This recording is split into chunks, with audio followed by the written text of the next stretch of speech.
Selamat malam pemirsa, Anda menyaksikan One on One bersama saya Dwi Anggia. Pemirsa, kinerja institusi kepolisian selalu saja menarik perhatian, bahkan juga seringkali disoroti oleh publik.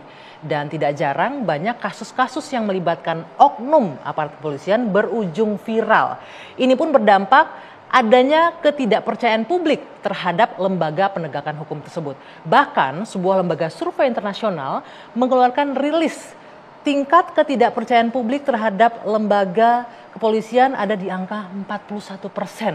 Apalagi mungkin Anda juga mengikuti belakangan banyak kasus yang ramai diperbincangkan.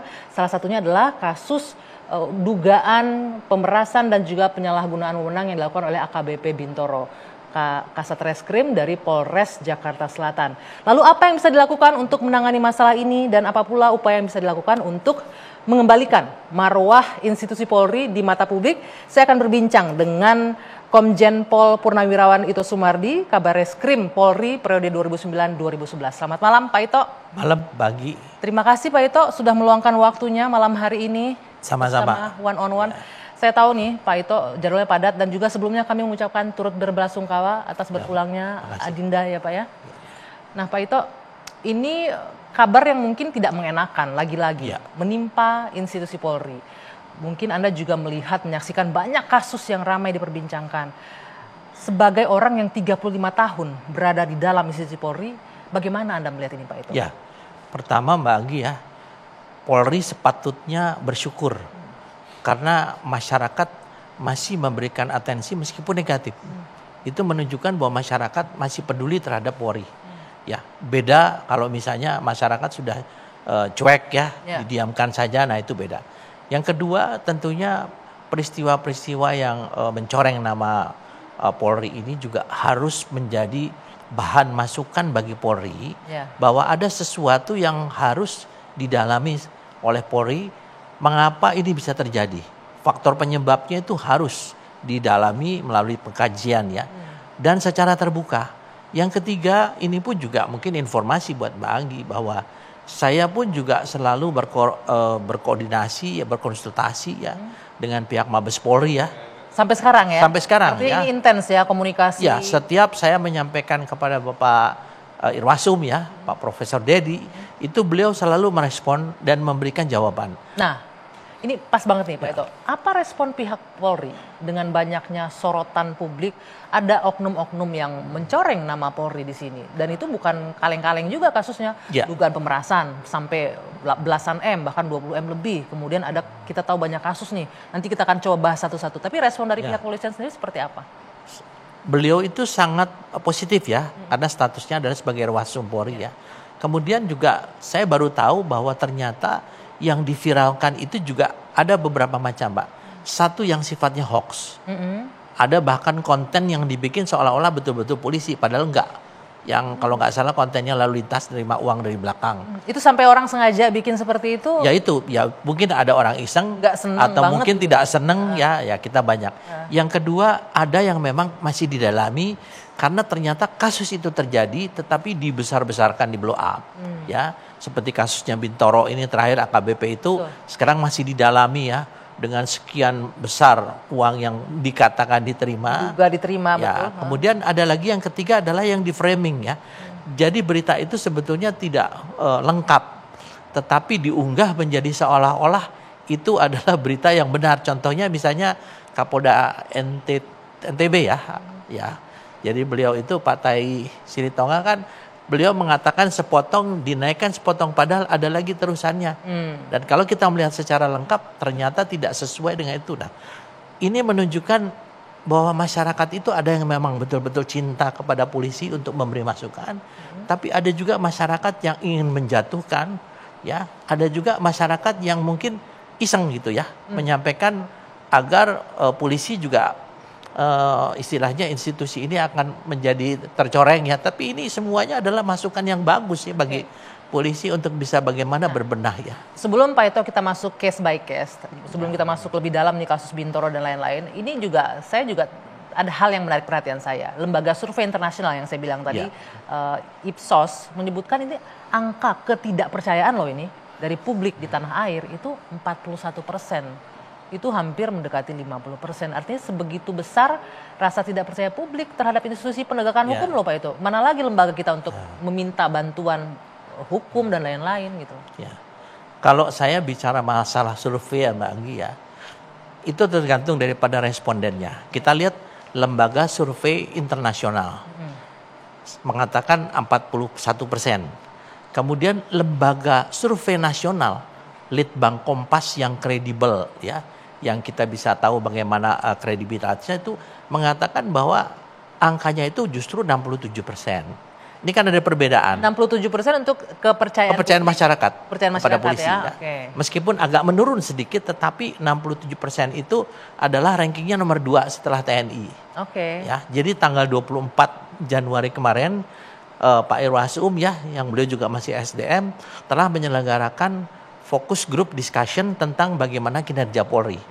Itu yang hadir ada seluruh Kapolda Indonesia, seluruh Kapolres ya, kemudian dan seluruh Kapolsek yang 4.600, baik secara offline maupun online. Nah di situ kita bahas, sehingga di sana kita bisa melihat bahwa apa yang sekarang sedang dicanangkan oleh Polri yaitu Beyond Trust. Sekarang tujuannya adalah bagaimana mengembalikan kepercayaan. Ya. Karena kita tahu Mbak Anggi ya, saat ini yang terjadi dengan adanya viral, karena memang itu konsekuensi adanya medsos ya. Iya betul, tidak bisa ditutupin, semua bisa, transparan semuanya di depan mata. Ya di situ polisi juga harus bersyukur karena masukan dari masyarakat ini akan bisa membangunkan kita. Yang mengawasi juga banyak bagi polisi langsung. Ini namanya social control dari masyarakat adalah berjalan sebagaimana yang tentunya diharapkan untuk menjadi polisi yang baik. Oke. Ya. Pak Ito tadi menyebutkan dari Litbang yang dilakukan lembaga survei nasional, angka kepuasan terhadap Polri 67 sekian persen. Tapi Anda menyebutkan tetap turun. Artinya memang ada indikasi ya bahwa ya ada tidak puas juga masyarakat. Sempat dibahas nggak apa sih faktor yang menyebabkan itu selain kita tahu banyak oknum misalnya yang menggerogoti institusi Polri, apalagi? Banyak orang mengatakan mendambakan sosok Pak Hugeng. Saya setuju.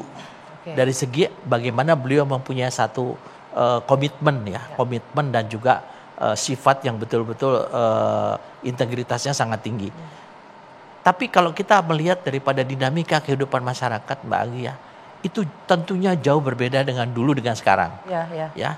Kita lihat kemarin ada satu menarik, yaitu diangkat bahwa tingkat kepuasan masyarakat di negara Finlandia itu paling tinggi, 95% ke atas. Kenapa? Karena masyarakatnya itu adalah taat hukum, ya. Kesadaran hukum masyarakatnya sangat tinggi, sehingga boleh dikatakan polisi di sana nggak kerja. Artinya, kalau kita refleksikan ke negara kita, berarti masyarakat kita bisa dibilang juga nih agak kurang taat hukum juga nih masyarakat kita. Dengan sekarang yang paling gampang dilihat aja deh, di mana-mana coba motor ngelawan arus, seperti itu sudah hal yang biasa. Yang kedua, geng motor di mana-mana dengan membawa parang, ya, menakut-nakuti, kemudian begal, ya. Kemudian juga hal-hal yang lain yang bisa mengharuskan polisi ini turun untuk menangani sehingga terjadilah interaksi. Nah interaksi ini kan tentunya bisa berakibat berpotensi terjadinya tindakan kekerasan, dianggap melanggar hukum dan sebagainya. Tapi tidak menutup kemungkinan juga banyak yang mencari-cari. Jadi kemarin itu dibahas dalam FGD, masih banyak ditemukan yang namanya istilahnya kalau bisa dipersulit kenapa dipermudah. Kemudian ada lagi yang kalau dulunya namanya no viral, no justice, sekarang namanya no money, no service. Oke, ini menarik nih. Ini dari mantan seorang kabar eskrim sendiri yang mengakui artinya ada no viral, no justice, no money, no service. Itu yang terjadi di penegakan hukum kita. Anda mengakui itu? Ya, saya akui dan juga kita juga harus jujur. Apa yang harus dilakukan untuk menghilangkan stigma itu? Sekarang gini Mbak, sebagai manusia, polisi juga manusia kan, dihadapkan kepada kebutuhan hidup sehari-hari. Yang sekarang kita sendiri lihat kan kondisi kesejahteraan sosial mereka adalah jauh dari memadai. Kemudian yang kedua sekarang kondisi perekonomian di negara kita ini juga beda dengan negara-negara yang mungkin bisa memberikan jaminan kesehatan, jaminan pendidikan, jaminan yang lain-lainnya ya. Tapi kan kita memang menyadari bahwa kondisi ekonomi negara kita ini memang saat ini sedang susah ya. Dan ini pasti berdampak juga, tidak mungkinlah sebagai seorang manusia tiba-tiba dia harus memikirkan anaknya sekolah. Pendidikan sekolah apa gratis? Kan nggak gratis. Kemudian juga dia harus memenuhi kebutuhan-kebutuhan lain yang saat ini. Setuju Pak Ito, tapi kan itu tidak berarti membenarkan hal-hal yang demikian, no money no Ya service. jelas, tapi kan kita harus bicara sebagai manusia, Backgroundnya sebagai manusia ya, Mbak ya. Karena bicara pengalaman nih Pak, nah ini saya pengen curhat nih jadinya nih. Iya. Kejadian di adik saya, kita kehilangan motor waktu itu, lapor ke polisi ya. Harapannya namanya masyarakat mengadu ke aparat kepolisian karena tindak lanjut ya Pak Ito ya. Tapi hanya berhenti sampai di sana aja, tidak ada tindak lanjut dengan alasan operasionalnya nggak ada nih, posnya terlalu tinggi. Nah pertanyaannya apakah memang tidak disiapkan untuk hal-hal yang seperti itu, atau memang setiap masyarakat yang kehilangan harus menyiapkan operasional cost sendiri untuk bisa melacak di mana? Itu sangat-sangat salah, sangat-sangat melanggar, ya. Karena bagaimanapun juga kita harus bekerja sesuai dengan apa yang sudah diamanatkan atau dalam sumpah kita, ya. Kalau bicara begitu, nggak usah jadi polisi, jadi pengusaha, ya. Untung rugi itu ya. Tapi itu kan mungkin sebagian kecil daripada polisi-polisi lain yang masih baik ya Mbak ya. Bukan saya mengatakan polisi sudah baik, polisi saat ini banyak masalah. Kenapa harus diadakan fokus group discussion oleh Pak Irwasum? Itu karena kita menganggap ada hal-hal yang harus diperbaiki di dalam. Nah ini kita harus apresiasi nih Pak Ito. Di tingkat pimpinan Polri, di jajaran petinggi Polri sudah punya goodwill nih untuk memperbaiki ini. Tapi apa yang bisa dilakukan untuk mengawasi sampai ke bawah, memastikan bahwa ini turun nih sampai ke bawah, ke level bawah, aparat kepolisian melakukan hal yang sama nih, ngikutin apa yang sudah jadi perhatian di pimpinannya. Dulu saya ingat pemerintah ya, kemudian ditindaklanjuti oleh organisasi atau lembaga kepolisian, ada namanya pengawasan melekat, Mbak. Di sini kita menilai ya, baik para pengamat, para senior maupun juga yang masih dinas juga, bahwa pengawasan melekat ini lemah, ya. Karena tidak mungkin seorang Kapolres harus ngecek satu-satu misalnya kasus yang ditangani oleh anak buahnya. Itu yang ditanyakan juga untuk kasus AKBP Bintoro. Apakah Kapolres ini loh? Kita lihat dulu. Karena Kapolres ini kan bukan hanya masalah kasus saja. Dia ada masalah intelijen, masalah sabara, lalu lintas dan lain sebagainya. Jadi begitu ini muncul viral, maka akhirnya Kapolres mengambil keputusan. Kenapa ini sekian bulan tidak ditangani? Harus segera ini yang tadi saya katakan. Ini satu bentuk dengan adanya media sosial sekarang ini sangat membantu bagaimana wajah polisi. Wajah polisi. Jadi social control itu tidak perlu orang itu memunculkan karena mungkin ada dampak dia takut dan lain sebagainya. Munculkan aja selesai. Tapi itu sampai saat ini Pak Kapolri sangat komitmen. Setiap namanya ada viral ya di medsos itu harus ditindaklanjuti. Ya, tapi ini kan terjadi terus Mbak ya. Betul, dan kita berharapnya jangan nunggu viral dulu baru ditindaklanjutin ya Pak ya. Kita berharapnya begitu kita ngelapor ke polisi langsung ditanganin tanpa harus viral gitu loh. Jangankan Mbak Anggi, ada satu cerita. Ini kebetulan keluarga seorang perwira tinggi ya. Perwira tinggi Polri, keluarganya sekali waktu dia di tengah jalan ya, di jalan tol, karena dia motornya tiba-tiba diambil sama orang yang mengaku dari leasing. Begitu diambil, kemudian dompetnya semua diambil, lapor. Tidak hanya motor, penjagaan. Penjagaan bicaranya apa? Kalau gitu kamu kembali lagi ke TKP, nanti minta pernyataan dari ketua RT. Ini sangat konyol. Ya, orang disuruh balik lagi ke TKP. Habis lapor ke polisi balik lagi sendiri. Ya, akhirnya keluarganya atau omnya ini telepon kepada Pak Kapolres. Pak Kapolres kemudian ngecek ke Polsek, Kapolseknya sendiri langsung ke sana. Nah, pertanyaan saya, bagaimana dengan orang yang tidak punya hubungan keluarga, seorang petinggi Polri atau petinggi TNI? Betul sekali. Nah, ini kan berarti ada sesuatu yang keliru, yaitu adanya diskriminasi tebang pilih dalam atau kemalasan. Kemudian kemarin dibahas Pak, semua ini adalah akibat dari apa? Dari pendidikan. Orang sekarang mengatakan, kenapa polisi cuma sekian bulan sudah jadi polisi? Saya balik sekarang, seberapa banyak negara bisa menyediakan anggaran untuk mendidik polisi yang misalnya minimal 1 tahun atau 2 tahun. Itu kan pengaruh juga kan Pak? Baik. Ini menarik nih Pak Ito. Tadi juga Anda menyinggung soal kasus Bintoro. Kita akan masuk sana ke dalam ya. Bagaimana untuk memberikan servis tanpa tebang pilih atau bahkan menghindari pemerasan. Kita akan memperdalam ini terkait juga dengan kasus AKBP Bintoro. Usai jeda sesaat lagi. One on One akan kembali untuk Anda pemirsa. Tetaplah bersama kami.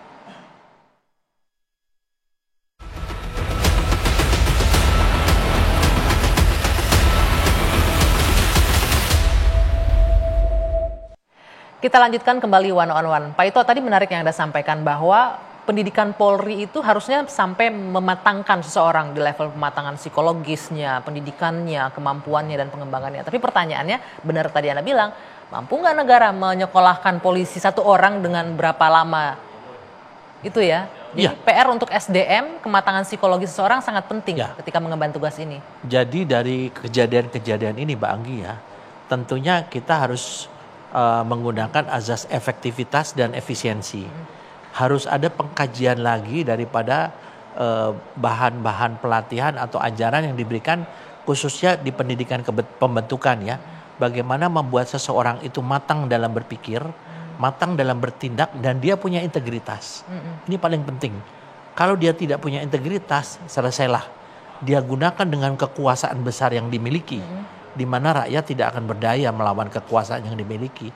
Yang kedua, dia menggunakan kekuasaan itu untuk kepentingan dirinya sendiri. Ya, ada sekarang kita lihat bagaimana anak-anak muda kembali pada manusia. Dia ingin menyamakan seperti anak muda yang lain.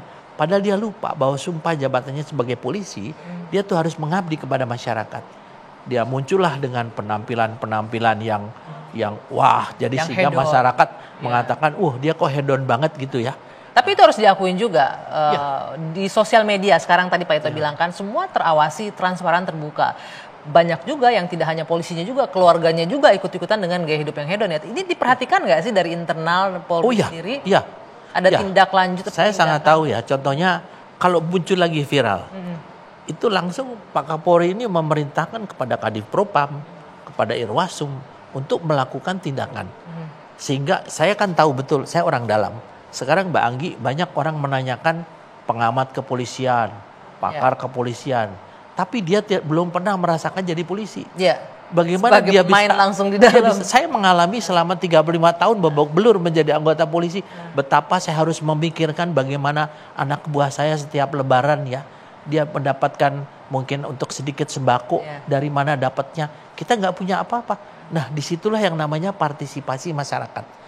Dulu prinsip saya, mudah-mudahan ini juga bisa menjadi contoh. Saya waktu menjabat Kapolres Surabaya ya, teman-teman di Radio SS tuh sahabat saya sampai sekarang. Itu selalu setiap pagi saya muter. Saya melihat setiap yang dimunculkan di Radio Surabaya tentang kemacetan, saya lihat ada nggak polisinya. Saya telepon Kasat Lantasnya, kamu kirim anggota, kalau sudah saya tinggal kemana. Nah, yang sekarang diharapkan masyarakat adalah polisi turun. Jangan cuma ada di kantor. Kantor di belakang meja. Ya, jadi polisi turun, sentuhlah masyarakat. Nanti masyarakat akan tahu, oh Bapak ini kasihan. Dia mungkin nggak punya uang buat ngopi, nggak punya, kita kasih kopi yuk. Tapi itu benar-benar bukan dari hati nuraninya. Pertanyaannya benar cuma ngasih kopi tuh Pak Ito kalau gitu-gitu. Benar salah kopi. Satu misalnya begitu kan. Gitu. Misalnya kalau dia bertindak kasihan banget nih Pak polisinya kok dia atau motor dinasnya butut. Akhirnya beberapa bank dulu itu mereka, Pak saya mau menyumbang 10 motor. Tapi itu nggak melanggar integritas apa segala macam kan ya, digunakan untuk dinas dari masyarakat. Yang diberikan itu oleh masyarakat untuk kepentingan masyarakat. Tidak untuk bukan buat kepentingan. Nah kalau untuk kepentingan. Nah ini nih mungkin yang batasnya agak kurang jelas nih. Digunakan untuk kepentingan pribadi. Itu yang tadi Mbak Anggi nyampaikan, kelemahan kita adalah pengawasan melekat. Kalau saya sebagai pimpinan tiba-tiba melihat anak buah saya dia hedonistik sekali ya. Saya akan lihat dari mana dia dapat itu. Profilnya masuk nggak nih, gajinya profilnya segini, masuk gaya atau hidupnya tidak segini, kayaknya pas nggak nih? Langsung saya harus melakukan namanya penyelidikan. Kita kan fungsi internal kita punya Paminal, kita punya Propam. Nah disitulah fungsi Paminal ini adalah bagaimana menguji ya seseorang itu merupakan satu bentuk pengawasan melekat. Terus penanganan kasus, kita lihat Mbak sekarang penanganan kasus. Ada yang digantung ya.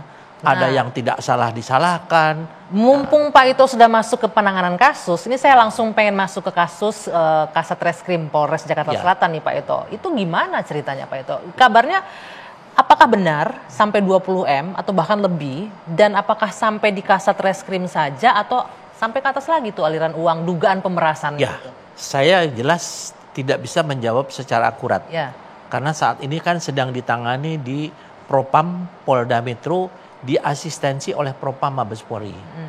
Yang saya dengar, yang saya ketahui, dan yang saya berdasarkan pengalaman saya, biasanya ini kan yang main di bawah. Pimpinan ini kan tidak mungkin tahu setiap permasalahan yang dilakukan oleh anak buah. Sebentar, kalau Pak Ito bilang biasanya yang main di bawah, artinya ini hal yang lumrah dan lazim terjadi di setiap kantor polisi? Tidak semua. Oke. Saya mengatakan biasanya tuh setiap kasus ya. Jadi diolah di bawah, kemudian naik ke pimpinan atas.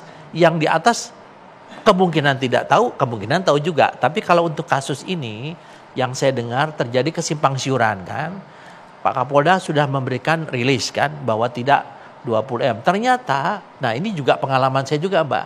Ada pihak lain yang memanfaatkan, biasanya mohon maaf ya, saya juga advokat. Biasanya penasihat hukum nih yang memanfaatkan. Dalam kasus ini ada dugaan ke sana, Kan sudah ditetapkan sebagai tersangka. Dan sudah diakui bahwa kendaraan yang dijual sekian, itu kan yang diberikan hanya sekian. Tapi di sini yang terjadi adalah terjadinya kasus gratifikasi, korupsi. Kalau itu bisa dibuktikan, oleh karena itu di dalam sidang kode etik yang saat yang sedang dilaksanakan itu adalah ajang untuk menguji antara alibinya saudara AKBP Bintoro dengan fakta-fakta yang ditemukan oleh penyidik. Kalau itu ditemukan, itu harus dibuka kepada masyarakat. Sehingga ini bisa menjadi pembelajaran bagi seluruh perwira ataupun semua anggota polisi di Indonesia, jangan sampai ini terjadi. Betul. Ini membingungkan. Kalau anak-anak zaman sekarang nyebutnya ini Pak, membagongkan. Kenapa? Karena ini kasus kan udah berjalan tahun lalu ya. Tapi begitu berganti sempat lambat penanganannya, kemudian ganti lagi cepat lagi, hidup lagi. Jadi hidup mati. Jadi terkesan seperti ATM ini si tersangka pembunuhan ini, merasa pihaknya mereka seperti itu. Memang harus kita akui, bukan di polisi saja, semua lembaga penegak hukum, oknum-oknumnya itu kadang-kadang menjadikan satu kasus ini menjadi ATM. Nah sekarang kalau lihat kasus ini Mbak Anggi ya, ini kan kenapa tiba-tiba viral, tiba-tiba Kapolres mengatakan harus segera diproses, harus P21 dan ternyata P21. Ya, itu karena adanya viral. Tadi yang saya sampaikan kembali kepada pokok dari pembicaraan kita, viral berita tentang pelakuan oknum polisi ini menjadi sesuatu yang sangat berharga bagi polisi untuk berkaca. Ya, untuk refleksi, itu masukan refleksi. Ya, karena kalau cuma ngomong aja, mungkin itu tidak sesuatu yang tidak faktual. Tapi ini faktual. Hanya harus dibuktikan. Tadi yang dikatakan ya, bahwa ada yang memang di framing, ada yang memang hoax, tapi ada yang memang betul. Tapi betul juga belum tentu sesuai dengan apa yang diviralkan. Betul. Saya yakin, saya nggak tahu, mungkin Pak Ito lebih tahu. Saya yakin kasus AKBP Bintoro ini tidak hanya satu kasus aja. Mungkin di tempat lain juga ada ya. Kita nggak menuduh, tapi dugaan itu pasti ada ya Pak ya. Masalahnya ini muncul ketika sudah viral. Berani korban untuk berbicara. Korban yang juga pelaku kejahatan untuk berbicara. Karena kita tahu backgroundnya pengusaha dan lain-lain. Tapi mungkin juga banyak di tempat lain yang jadi korban pemerasan. Mungkin dia rakyat kecil yang nggak punya apa-apa. Nah ini pengawasan pihak kepolisian sampai nggak ke sana itu? Gini, masyarakat Mbak, ada masyarakat yang sudah apatis, tapi ada masyarakat yang tidak apatis. Umumnya orang berpikir, alah udahlah, daripada nanti saya repot dipanggil-panggil, malah saya diincar gitu kan. Betul, kan ada istilah tuh, hilang motor, lapor hilang mobil, hilang kambing, hilang sapi gitu lapor. Tapi polisi sudah menyiapkan sarananya, medianya, yaitu melalui pengaduan masyarakat. Nah, yang saya dengar, pengaduan masyarakat ini belum dimanfaatkan secara penuh. Tapi kita jangan lupa kita punya Kompolnas. Kompolnas itu menerima sekian ribu ya pengaduan masyarakat dalam 1 bulan. Sampai kewalahan. Tapi ini kan harus dipilah-pilah. Ini kasusnya apa? Harus dibuktikan. Pengaduan itu ada orang yang salah tapi kesel ngadu. Tapi ada yang orang tidak salah diperlakukan tidak baik, kemudian dia mengadukan sesuatu. Nah, biasanya lazimnya mereka menggunakan permohonan perlindungan dan kepastian hukum. Ditujukan kepada Bapak Kapolri, tembusnya Irwasum. Nah, itu baru nanti dilakukan apa? Dilakukan gelar perkara melalui Biro Pengawasan Penyidikan. Tapi ini jarang sekali dimanfaatkan oleh masyarakat. Kemudian kalau kesel dia, mungkin dia pakai viral gitu loh. Ya, mungkin satu mungkin nggak mempan. Yang kedua mungkin memang nggak tahu Pak. Nah ini penting nih Pak, disosialisasikan kepada pemirsa kita malam hari ini. Apa yang harus dilakukan seandainya masyarakat atau penonton di rumah mengalami kesulitan, ngelapor tidak ditindaklanjuti, atau mungkin lapor malah diperas. Apa langkah pertama yang bisa dilakukan Pak Ito? Kalau itu terjadi, masyarakat itu bisa mengirimkan surat permohonan perlindungan dan kepastian hukum. Oke, ditujukan ke? Ditujukan kepada Pak Kapolda atau pada Pak Kapolri. Oke. Nanti beliau akan mendisposisi kepada Irwasda atau Irwasum. Pak Irwasum nanti akan mendisposisi kembali ke Bareskrim atau di Reskrim, di mana di sana ada namanya Biro Pengawasan Penyidikan. Biro Wasidik ini terdiri dari fungsi-fungsi yang bukan hanya reserse saja, ada fungsi intel, ada bis hukum, ya ada dari luar juga, sehingga kita harapkan dari hasil Biro Wasidik ini betul-betul murni. Apakah memang kasus ini sengaja dipersulit ya, ataukah kasus ini memang sudah sesuai dengan on the track ya. Nah nanti dari sini akan ada kesimpulan gitu kan.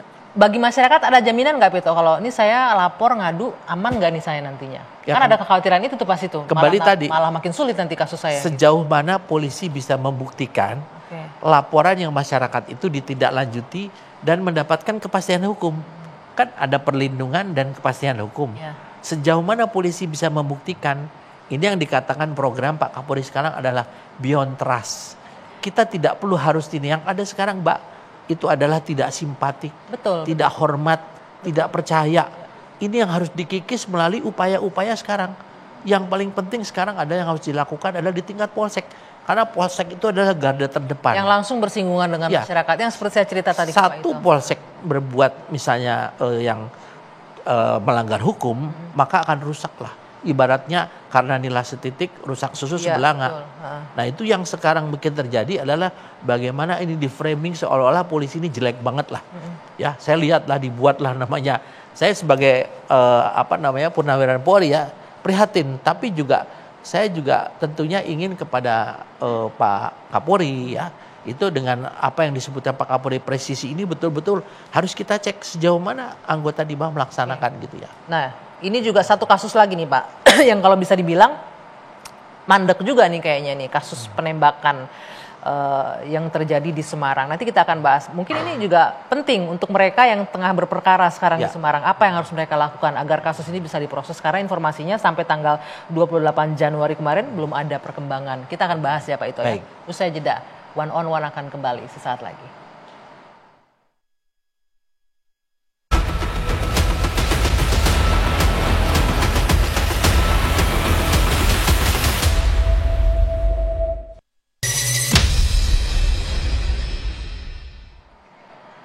Ya, kita kalau berbicara oknum Polri, oknum polisi yang melakukan kesalahan, tapi dampaknya kan kemana-mana ya Pak Ito. Dampaknya kepada satu institusi. Ada banyak tadi yang kita sudah bahas.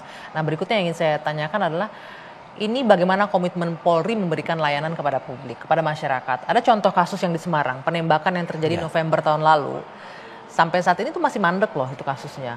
Pak Ito dapat informasi nggak? Atau apa nih yang bisa mungkin menjadi jawaban bagi publik yang berperkara sekarang ini? Saya kan sekarang statusnya sebagai salah satu adalah Ketua Ikatan Sarjana Profesi Perpolisian Indonesia, Mbak. Di mana saya bisa menanyakan secara langsung ada hal-hal yang memang belum disampaikan kepada publik ya. Karena masih ada pendalaman. Pendalaman ini dari berbagai aspek ya, dari aspek psikologi, dari aspek lain-lain ya, dari status korban, dari statusnya pelaku. Yang ini sekarang sedang didalami karena kasus penembakan yang di Semarang ini sekarang sudah menjadi atensi daripada Mabes Polri dan sudah diturunkan tim. Tetapi di sini kan memang tidak setiap update-nya itu tidak setiap saat harus disampaikan. Ke publik. Jadi nanti hasilnya bagaimana?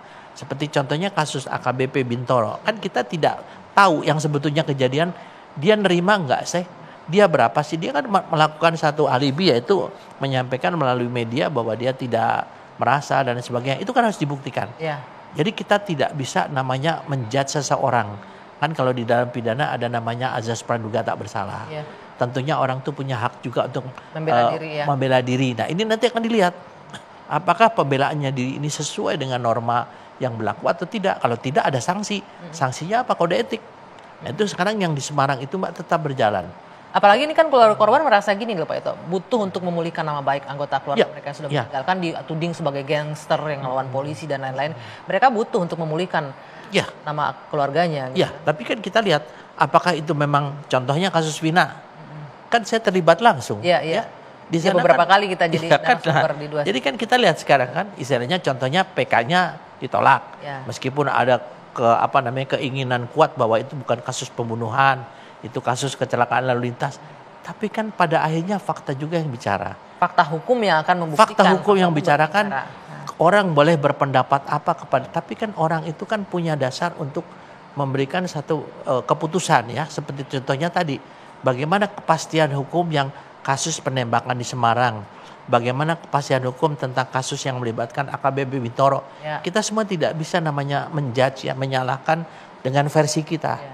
Karena sekarang betul-betul sedang dicari, sedang diuji ya di dalam sidang sehingga nanti akan bisa dibuktikan namanya kepastian hukumnya. Kasihan juga kan kalau dia tidak terbukti, dia sudah dipersalahkan. Namanya sudah terlanjur jelek. Gitu apalagi ya. Dia kan juga kan tentunya ingin karirnya berkembang terus ya. Tapi karena tersandung kasus ini terpaksa harus berhenti dulu nih. Nanti kan buktikan kalau memang terbukti ya dia harus menerima. Dan itu buat polisi ibaratnya rumah, Mbak. Rumah ini ada penghuninya. Ya. Penghuninya masyarakat. Kenapa dia ada dalam rumah? Dia membutuhkan pelayanan, dia juga membutuhkan perlindungan. Ya. Tetapi kalau di rumah itu tiba-tiba ada tikus yang nakutin, masa rumahnya harus dirubuhin?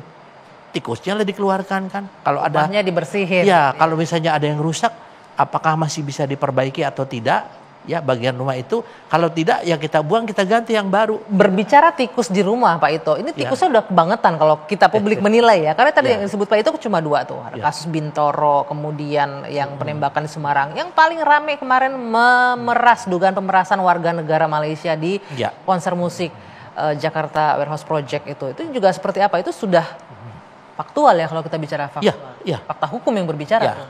Itu yang tadi Mbak dikatakan. Sejauh mana kematangan seseorang itu ya menjadi seorang polisi. Yang kedua, integritas dia kepada lembaga ya. Kemudian moralnya dia. Ini kan banyak, Mbak. Tidak semua orang ini sama. Ya. Jadi semua anggota polisi yang ada sekitar kalau nggak salah 460 atau 70 ribu di Indonesia itu semua beda-beda kan.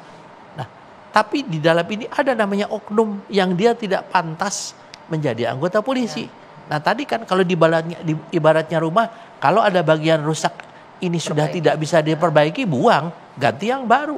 Kalau ada dia akan menjadi benalu, akan merusak rumah itu. Dan itu tegas ya komitmen Polri dalam membersihkan benalu-benalu di dalam tubuhnya itu? Buktinya kan ada di PTDH ya. Kemudian juga jelas ya, semua itu kan harus ada satu tadi pembuktian. Ya, tapi ada juga Pak Ito yang di PTDH kemudian setelah berapa tahun naik jabatan. Saya tahu. Ada kasus-kasus yang kita ramai itu kemarin.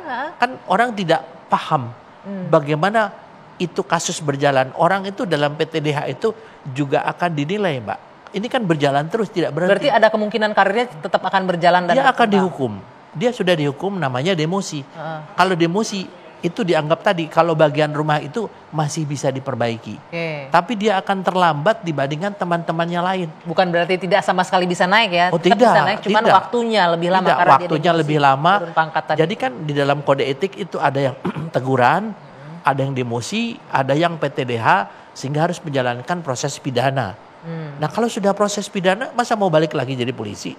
Tapi sepanjang dia masih statusnya anggota polisi yang sifatnya demosi, dia nggak boleh sekolah sekian tahun, dia tidak boleh naik pangkat sekian tahun ya, dia ditempatkan di jabatan yang mungkin administrasi, tidak operasional. Nah itu bentuk-bentuk itu yang tentunya masyarakat juga perlu tahu ya. Jadi. Tapi kan publik juga penasaran juga Pak, ada juga polisi yang baik-baik yang nggak punya kasus tapi pangkatnya lama tuh. Tapi kenapa yang ini oknum-oknum yang bermasalah masih udah di PTDH, udah di demosi tapi masih punya kesempatan untuk ini? Itu yang namanya kita perlu mendalami ya kelemahan dalam sistem pembinaan personil, Pak. Di dalam SDM itu ada namanya Biro Binkar, pembinaan karir. Jadi sistem pembinaan personil ini biasanya didasarkan kepada merit system. Nah sekarang pertanyaannya, dulu merit system itu sangat kuat. Ada namanya assessment. Untuk saya menjadi Kapolda, itu tidak bisa saya ditunjuk, kamu besok dia Kapolda. Harus ada 3 calon. Dites. Ada kontestasinya. Ya, gitu ya, zaman waktu itu Pak Kapolrinya Pak Sutanto ya, saya ingat tuh. Jadi Kapolres saja nggak bisa menunjuk Mbak Anggi gitu, nggak bisa. Nah, kelemahan kemarin dalam FGD Mbak, bahwa Kapolsek yang 4.600 itu yang hanya berasal dari perwira sekolah perwira misalnya Akpol itu sangat sedikit, di bawah 6%. Yang lainnya terpaksa tidak melalui satu pendidikan ya. Dulu ada namanya sekolah Kapolsek. Untuk jadi Kapolres juga ada ya, penatarannya juga harus ada. Sekarang kembali masalah anggaran. Apakah anggaran pemerintah yang ada sekarang ini bisa untuk diselenggarakan itu? Nah ini kembali kan seperti telur sama ayam, Mbak. Iya, jadinya kan salah-salahan terus nih Pak. Jangan-jangan saya juga pernah dengar nih, saya konfirmasi ke Pak Ito. Bisa Pak Ito jawab. Yang mau jadi Kapolres, Kapolsek itu gengnya siapa gitu? Ini cantolannya siapa? Benar nggak gitu Pak? Ada nggak praktek-praktek seperti itu? Praktek KKN itu sangat memungkinkan ada, Mbak. Sangat memungkinkan ada. Contohnya, saya misalnya. Saya ada teman saya baik, ada orang lain misalnya, ya saya pasti akan lebih kepada teman saya yang mungkin lebih bisa memahami apa keinginan saya. Kita nepotisme itu belum tentu jelek. Kalau nepotisme itu bagus untuk organisasi, oke-oke aja. Tentunya jadi, Mbak. Boleh nih, karena teman saya angkat deh, kamu jadi Kapolres di mana gitu. Boleh, tapi kembali tadi harus ada sistemnya. Merit system, tidak sembarangan karena teman saya baik diunjuk. Nah, tapi kalau itu memang terjadi saat ini tentunya menjadi masukan ya bagi SDM ya, dalam ini Pak Profesor Dedi, Komjen Profesor Dedi, ini akan menjadi masukan karena bagaimanapun juga setiap orang di kepolisian punya hak. Saya, Mbak, selama 35 tahun tidak pernah saya namanya minta jabatan, tidak pernah saya namanya nyogok untuk dapat jabatan. Dapat jabatan apa kuncinya? Satu, syukur. Yang kedua, saya tunjukkan kepada pimpinan saya bahwa saya bisa berbuat lebih baik dari orang lain. Alhamdulillah 33 kali pindah jabatan loh, termasuk polisi yang paling banyak dipindah-pindah. Tapi saya nikmatin gitu kan. Akhirnya kan bisa bintang 3 juga, bisa jadi kabar eskrim, bisa jadi duta besar. Iya. Itu tapi, kan sesuatu hal yang saya bangga kepada diri saya sendiri. Artinya ini Pak Ito, secara merit system iya ada. Ya. Kemampuan harus ada, tapi nggak bisa tertutup kemungkinan juga. Pak Ito bilang ada ribuan, berapa tadi 4.000-an Kapolsek, 4.600 itu gimana cara menentukan siapa yang akan masuk di Kapolres wilayah A atau Kapolsek B segala macam? Pasti itu kan ada yang tadi saya katakan Sisbinkar, Pak ya, sistem pembinaan karir di SDM. Tentunya ada penilaian, tidak sembarangan orang, kamu jadi Kapolsek ya, besok dia harus dilihat daripada rekam jejaknya dia. Rekam jejak dalam penugasan misalnya ada di daerah yang misalnya rawan. Mungkin kalau orang bukan BRIMOB tidak mungkin di sana ditempatkan akan bisa optimal. Nah, ditempatkanlah ex BRIMOB. Nah, cuman kan harusnya itu adalah melalui satu penataran. Cuman kan penataran kembali membutuhkan anggaran. Apakah anggaran yang ada itu memang sudah ditujukan untuk penataran? Tidak, sehingga akhirnya Kapolsek ini akan besar dengan intuisinya dia sendiri, pengalamannya dia sendiri, karakternya dia sendiri. Ini yang menyebabkan kadang-kadang di beberapa polsek itu muncullah ego-ego manusiawi yang membuat rusak polisi. Dengan tindakan-tindakan karena memang dia tidak disiapkan untuk pendidikan menjadi Kapolsek. Dia punya jabatan, dia punya kekuasaan. Antara dua, kekuasaan itu digunakan untuk masyarakat mencintai dia atau kekuasaan digunakan untuk masyarakat membenci dia. Nah, di sini harus jeli juga. Kalau sudah ada kasus itu, segera tarik, ganti orang lain. Itu dilakukan? Dilakukan. Sama ini? Dilakukan. Dan dilakukan mungkin saya juga tidak tahu karena kan itu sekarang kan adalah yang masih dinas kan, adik-adik kan ya. Tapi paling tidak kan Pak Ito memberikan masukan lah ini apa yang terjadi di luar, bagaimana publik menilai Polri, bagaimana untuk... Saya sekarang bekerja di perusahaan swasta ya Mbak Anggi. Kalau saya mengalami sesuatu, saya sampaikan kepada Mabes Polri, langsung ditindaklanjuti. Yang saya rasakan ya, tapi nggak tahu. Masih ada yang berani mengganggu Pak Ito ini? Adalah, wajar lah. Mantan Kabar Eskrim masih ada yang berani mengganggu juga? Masih, Mbak. Saya juga melihat kadang-kadang kan dalam posisi saya ya, saya harus bisa memaklumi, ya, kenapa dia berbuat begitu. Tapi kalau dia sudah kelewatan, maka tentunya ini menjadi masukan bahwa bagi Polri, orang-orang yang begini tidak pantas ya untuk menduduki jabatan, bahkan tidak pantas menjadi anggota Polri. Ya, Pak Ito, nanti kita akan lanjutkan di segmen terakhir. Ini hal yang penting menurut saya juga Pak Ito sudah singgung tadi mengenai masukan untuk Polri apa sih yang harus dilakukan, Baik. terutama untuk layanan bagi masyarakat biar cepat nih, biar sat kalau saya mengalami kasus ini biar laporannya langsung direspon, ditindaklanjuti. Apa masukannya untuk Polri dari seorang yang 35 tahun di internal? Nanti usai jeda kita lanjutkan perbincangannya di One on One. Tetaplah bersama kami.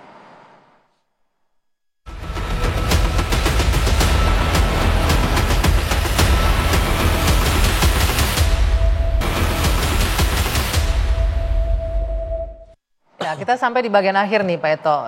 Tadi menarik, kita sempat berbincang. Pak Ito kan sekarang sedang mengambil lagi S2 yang keberapa? Yang keempat ini?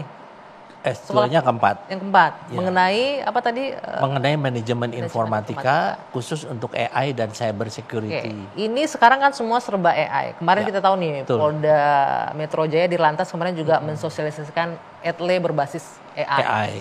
Tilang elektronik berbasis AI. Nah, mungkin nggak ini apa bisa diberikan masukan deh ke kepolisian biar membantu mempermudah masyarakat. Kalau ada laporan bisa nggak sih versi pakai AI cepet tapi ditanganin, tidak hanya masuk doang laporan cepet gitu loh. Ya, pertama saya mulai dari teori kriminologi, Mbak. Itu kalau ada niat N bertemu dengan kesempatan maka terjadi crime, kejahatan. Niat kita nggak tahu lah. Tapi kesempatan ini yang memungkinkan terjadi adalah dari adanya interaksi sosial. Kalau ini di-cut dengan teknologi, karena dia udah bukan zaman konvensional lagi, dengan teknologi maka tidak akan terjadi interaksi ini. Nah, basic dari permasalahan di masyarakat adalah laporan polisi. Mbak Anggi bayangkan, untuk laporan polisi kadang-kadang orang harus datang dari tempat yang jauh, harus meluangkan waktu sampai di sana nunggu lagi. Betul. Sudah sampai nunggu lagi, ada lagi. Ini kalau istilahnya mau cepat atau mau lambat gitu kan. Begitu ada sesuatu dipercepat ya. Kemudian orang juga stigma. Pergi ke kantor polisi, lu ada masalah apa sih lu? Ada kasus nih kayaknya. Ada kasus kan. Padahal dia sebagai pelapor. Nah, dengan yang sekarang saya sedang mengikuti ya, pendidikan, dan mudah-mudahan dalam waktu dekat selesai, saya baru menyadari mungkin melalui laporan polisi ini sedang kita buat semacam satu, kebetulan itu tesis saya ya. Itu bagaimana kita menggunakan aplikasi berbasis AI untuk membuat laporan polisi. Jadi masyarakat itu cukup membuat di mobile phone. Tapi kita juga punya bagaimana proteksinya agar masyarakat itu tidak main-main. Misalnya harus menggunakan NIK dan lain sebagainya, identitas. Kan bisa aja nanti nggak menutup kemungkinan orang iseng nih Pak laporan-laporan. Ya makanya itu kan nanti harus ada betul-betul proteksinya. Ya proteksinya. Dari laporan polisi ini Mbak, begitu masuk namanya ke big data, ya database-nya itu, maka kita seperti kalau pakai ChatGPT ya, ada Perplexity, kemudian ada namanya Copilot, ada Gemini dan lain sebagainya, itu begitu keluar sudah langsung dia pecah sendiri. Oh, laporan ini itu masuk dalam kategori kejahatan apa saja, unsur pidananya apa saja, terus pertanyaannya apa, sehingga nanti si petugas, si orang ini tidak perlu harus ke kantor polisi. Bagaimana dia ngecek? Ya kembali lagi seperti kita coba sekarang nanya apa aja, kalau menggunakan ChatGPT kan dalam hitungan nggak sampai setengah menit itu sudah keluar. Sehingga kita bisa mengontrol juga. Kalau kasus kita ini misalnya lama tidak ditangani, berarti yang ditangani oleh penyidik ini tidak dimasukkan ke data, di sana penilaian kinerja. Berarti pimpinan akan menilai bahwa orang ini kinerjanya adalah rendah. Nah, di situ yang dikatakan pakai merit system. Merit system juga harus didasarkan kepada perhitungan yang objektif. Artinya ini akan ada jaminan masyarakat kalau sudah dimudahkan dengan AI laporan, masuk nih laporannya, ada jaminan nggak bakal ditindaklanjuti, jangan-jangan cuma sampai masuk aja. Habis itu logikanya kan tadi saya bilang kan Mbak Anggi lapor kasus itu kan ada 3. Kasus yang mudah, yang sedang, dan sulit. Nanti dia masuk klasternya tuh di dalam kelompok ya, namanya coding ya, pakai kode-kode yang masuk di sana, kemudian ada algoritmanya dan lain sebagainya. Nanti kita mau ngelapor sampai di mana, kita bisa lihat oh sekarang sedang ditangani ini gitu. Karena apa? Si petugas yang mendapatkan masukan daripada laporan polisi ini, dia wajib untuk menindaklanjuti, dan dia juga nanti dibantu dengan program AI di sana. Nanya lagi, nggak perlu ngetik lagi. Pertanyaan lanjutan Pak Ito, SDM kita siap nggak dengan sampai sebegitu gitu? SDM itu konsekuensinya Mbak. Kalau kita sudah membangun sistem, soalnya bicara pendidikan kan tadi anggaran aja susah nih, apalagi ya. nambah dengan pendidikan soal teknologi. Ya tentunya di sana nanti ada prioritas, skala prioritas. Jadi harus digeser. Jadi di sini kan kalau di dalam SDM tuh seperti kita meramu masakan. Oh kalau gitu sekarang nih jahenya mesti di ini kita iniin kekencur atau apa. Nah di sini nanti akan dilihat bagaimana dengan sistem yang kita bangun untuk meningkatkan pelayanan masyarakat, menghilangkan peluang terjadinya korupsi, ya. Kemudian yang ketiga memberikan kepastian hukum. Ini juga harus dilatih SDM-SDM-nya. Kemudian selain dilatih SDM-nya juga, tentunya kita harus menyiapkan perangkatnya kan. Ya. Nah, ini kan merupakan satu ide. Ya. Jadi Bisa kalau jadi bahan diskusi ya, untuk zaman sekarang sudah tidak zamannya Mbak untuk menggunakan pendekatan konvensional. Kita Sekarang harus udah pendekatan berbasis teknologi berbasis AI. Itu harapan saya. Sama ini Pak Eto, kalau kita berbicara jauh soal teknologi ya, tapi kita balik lagi nih ke sumber pertamanya, SDM Polri di awal. Kan dimulai dari Akpol ya kalau untuk para perwira itu ya. Ini ada yang menarik, yang heboh juga nih di Makassar Pak Eto. Ada sebuah bimbel di Makassar ini ditangkap gara-gara menyampaikan informasi kalau Akpol itu masuk harus bayar. Ini harus penting nih Pak Eto memberikan penjelasan ya atas nama orang yang pernah berada di Polri, benar nggak itu sampai harus masuk Akpol bayar? Sekian. Kalau harus itu sama sekali salah. Ibaratnya Mbak, ada menembak di atas punggung kuda. Ya. Saya orang SDM. Saya misalnya Mbak Anggi, saya bilang udah kamu pokoknya pasti masuk. Kamu kasih uang sekian. Padahal saya nggak tahu Mbak Anggi masuk atau enggak gitu kan. Nah kemudian kebetulan Mbak Anggi masuk. Padahal Mbak Anggi itu masuknya karena sendiri kemampuan. Karena sendiri kemampuan. Nah oknum-oknum ini bukan hanya ada di bidang operasional saja Mbak. Di administrasi juga banyak. Yang dia istilahnya menjual PHP ya, menjual PHP kepada seseorang, begitu lulus alhamdulillah, begitu nggak lulus kadang-kadang nggak dikembaliin duitnya. Itu kan sudah banyak jadi rahasia umum juga Pak itu. Bahkan ada juga yang udah habisin berapa, nggak masuk Akpol, ini masuk untuk Bintara saja udah menghabiskan ratusan juta tapi nggak. Itu kan menunjukkan sistemnya jalan. Kalau dia betul-betul semua orang bayar pasti masuk, bolehlah kita buat satu kesimpulan kalau masuk ke dalam ini harus bayar. Tapi yang nggak masuk ini kan banyak. Yang saya alami sendiri Mbak Ami ya. Ada orang yang mengadu kepada saya. Saya bilang kamu pasti. Saya tanya kepada pimpinannya, Pak nggak ada. Karena kita sudah punya sistem. Kita sudah ada di SDM itu kita sudah mendapatkan ISO. Zamannya Pak Komjen Arief dulu ya. Makanya polisi dulu kan istilahnya zero tolerance. Itu Pak Arief ya, Pak Rusti Canto. Nah di sana itu sampai sekarang itu kita tidak mungkin bisa merubah namanya proses yang dilakukan melalui teknologi. Tapi banyak orang-orang yang menembak di atas punggung kuda itu. Ya. Nah ini masyarakat tentunya kesempatan one on one ini jangan mudah percaya lah. Nih Pak, benar. Harus apa nih? Hati-hati, jangan gampang percaya kalau dijanjikan bisa langsung lolos masuk Akpol gitu, enggak ya? Jadi kita harus bagaimana kita mempersiapkan diri. Contohnya, saya pernah masuk tahun 75 gagal. Pak itu sempat nyoba beberapa kali 71 saya 2 kali. 71 saya gagal. Saya pelajari kenapa saya gagal. Terus selama 2 tahun ya, saya masuk tahun 73, saya lari tiap hari. Saya belajar untuk psikologi. Saya baca buku-buku yang menyangkut tentang kepolisian. Begitu masuk, alhamdulillah nggak keluar uang 1 perak pun. Nah kita harus mempersiapkan. Nah kalau kita mau santai, besok saya mau masuk Akabri, yang penting bapak saya kaya. Carilah pendekatan itu. Nah, itu kembali tadi, orang yang memberikan itu belum tentu dia bisa menjamin. Jangan gampang percaya. Sudah ada sistem. Sudah ada sistem di kepolisian, maka janganlah mudah percaya. Kalau yang dikatakan kalau pindah harus bayar itu, saya nggak tahu ya. Karena itu semuanya kan kembali kepada bagaimana pengawasan tadi Pak. Pengawasan melekat ini apakah jalan nggak? Kalau nggak itu bisa saja terjadi. Nah Pak Eto mungkin kasih tips nih Pak Eto buat adik-adik di rumah. Mungkin yang lagi pengen banget ini jadi Akpol. Apa yang harus dipersiapkan? Tadi Pak Eto lari, berarti fisik harus disiapkan. Fisik harus disiapkan. Kesehatan mulai sekarang cek dulu deh. Ada kekurangan apa? Nah dalam kekurangan itu kita upayakan kekurangan itu kita perbaiki.